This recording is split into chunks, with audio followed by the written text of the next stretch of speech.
Alright guys, so today we're talking about Hogwarts Legacy trailer. I almost just called it the Harry Potter game. Alright, now let's make sure that the audio for this is all the way off, because you know, even the slightest bit of music claimed. So make sure that that's turned all the way down. Alright, we're good to go. So, what do I think about this game? All the massive amounts of gameplay they've now shown off. And so, I really wasn't interested in this before, and I'm more interested in it now, but I'm still not hugely invested in it. I'm more interested in how it's going to perform, because I'm not really huge into Harry Potter. Like, obviously I've seen all the movies, but I'll probably get the game just to see how it does and see how it plays. But I think where there's a disconnect between the game, the fans of the shows and the books and all that stuff, and the movie, and the people who are going to be playing this game, is the type of game they're making. It's very interesting that they chose to do an RPG if they do a full RPG, right?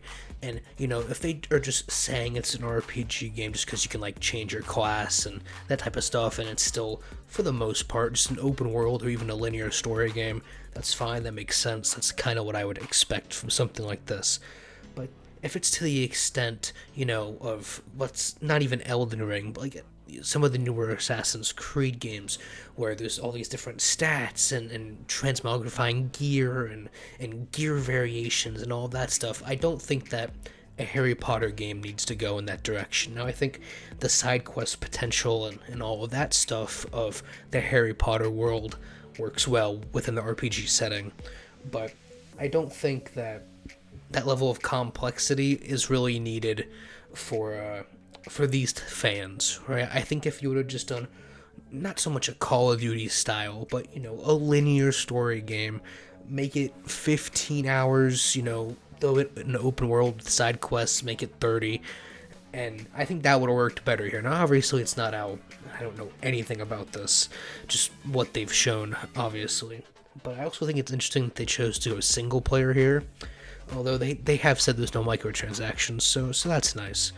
But I think this is one of the situations where I think multiplayer would actually help the game. I just think that there's going to be a lot of people around, and just it's going to feel empty without being able to play with your friends. But that's just my opinion. Obviously, like I said, the game isn't out yet, so fuck do I know.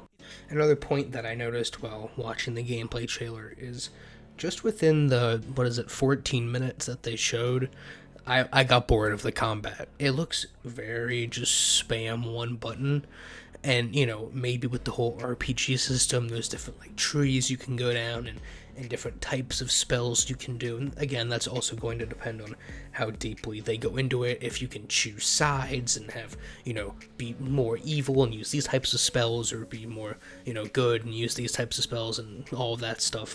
But that all depends on how deep they go into the whole RPG system of it.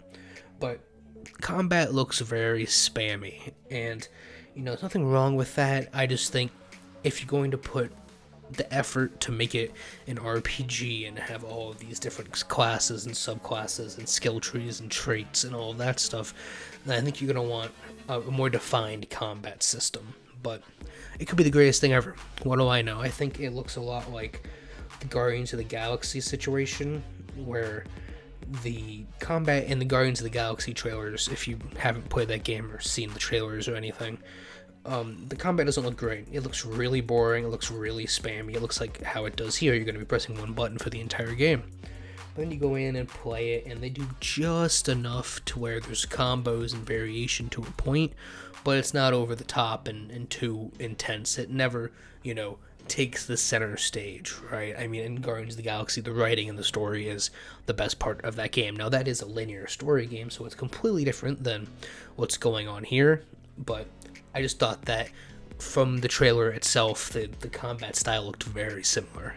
Now, I do think the story potential, like I said, is really up there. There's a lot of content for this, you know, written and visual, and you can just do a lot with this. Like I said, if they go for the whole full RPG system of it, you can do a lot with side quests here and factions and all of that stuff. So at least there's potential for that. And overall, I think that this game is going to be one of those that either does really good or really bad. I don't think this is gonna be like a middle ground. Like, what's that some PlayStation game just released recently where it was like, yeah, it's fine, whatever, and everybody moved on with their life. But I don't think this is gonna be the case. This is either gonna be, to use recent examples, like Elden Ring, where it's the greatest game ever, and Elden Ring is gonna win Game of the Year, but it's nominated for Game of the Year, right? Something like that, which I don't see happening. Again, it could. What do I know?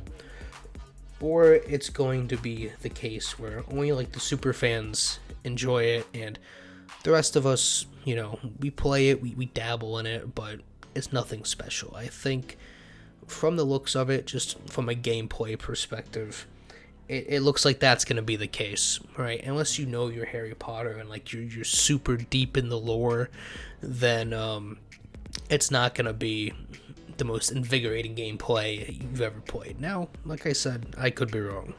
Keeping on the subject of Elden Ring and RPGs and all of that stuff, I think typically with RPGs you have a lot of gameplay time, right? You're 30 hours and up, right? And in order for that to work, you gotta have really good gameplay. Now, obviously the story can be really good too, but from getting from story point A to B, especially in an open world game, you gotta have decent gameplay, right? I've been going through The Witcher 3 recently, both for a video and just to play it again, and something that works really well is the story. Everyone talks about the story and the side quests and all of that, and how to change the RPG genre and all that stuff, blah blah blah, right? But what you have to realize is the combat, just the core gameplay. It's, for the most part, it's fairly simple. It's 3 buttons. Really, if you include like spells, it's 4. And for the most of it, you're spamming buttons. But it's smooth, it works well, it's just complicated enough to where it keeps you interested to get from point A to point B. That's what this game needs. The combat with the spells doesn't need to be overcomplicated, doesn't need to be anything crazy, but it does need to do enough to keep you interested from point A to point B. But those are my concerns with what I've seen so far. Obviously, I could be wrong. I definitely don't think it's going to end up on any best or worst lists, but what do I know? You guys let me know what you thought of the gameplay reveal down in the comments below, and I'll see you guys on the next one.